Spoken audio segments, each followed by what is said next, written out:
응급실 과밀화 현상을 막기 위해 앞으로 경증 환자가 응급의료센터에 가면 지금보다 더 많은 진료비 부담을 지우는 방안이 추진됩니다. 중증 응급 환자 진료 공백을 최소화하고 응급의료 인력 이탈을 막기 위해 정부가 추가 대책을 내놨습니다. 이문석 기자입니다. 권역응급의료센터와 지역응급의료센터에서 일하는 응급의학 전문의는 1,502명으로 지난해보다 84명 늘었습니다. 하지만 여전히 응급실 현장에선 인력 부족을 호소합니다. 응급실에서 중요한 역할을 하던 500명가량의 전공의가 이탈한 뒤 공백이 커졌기 때문입니다. 이런 상황이지만 응급실을 이용하는 경증 혹은 비응급 환자는 42%로 여전히 많은 비중을 차지하는 거로 나타났습니다. 정부는 그래서 위급하고 위중한 환자가 제때 진료를 받고 경증 환자가 응급실을 찾지 않도록 추가 대책을 내놨습니다.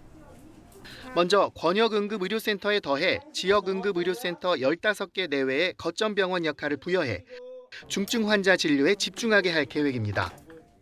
현장 의료진 지원도 강화해 지난 2월부터 적용 중인 진찰료 100% 가상 금액을 더 높이는 방안을 추진 중입니다. 중증 응급 환자 수용률과 전원 환자 수용률 등 비상진료 기여도를 평가해 인센티브도 지원합니다.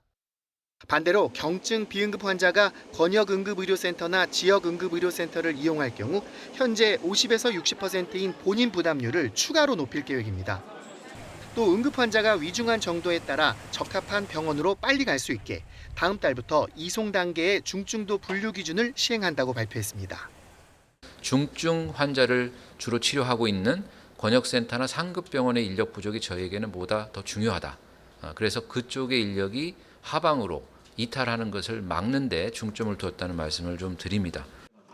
중증 응급 환자 진료 공백 최소화는 병원 구조 조정과 필수 의료 보상 체계 확립 등 정부가 추진 중인 의료 개혁과 맞물려 있습니다. 최근 대한의사협회 등 의사단체들은 의료개혁 특위 중단과 함께 의료계가 참여하는 실효성 있는 논의체 구성을 정부에 요구했습니다. 하지만 정부는 의료개혁 특위에 의료계가 적극적으로 참여해달라며 사실상 거부 의사를 밝히고 다음 달 초 구체적인 의료개혁 실행 방안을 내놓겠다고 못 박았습니다. YTN 이문석입니다.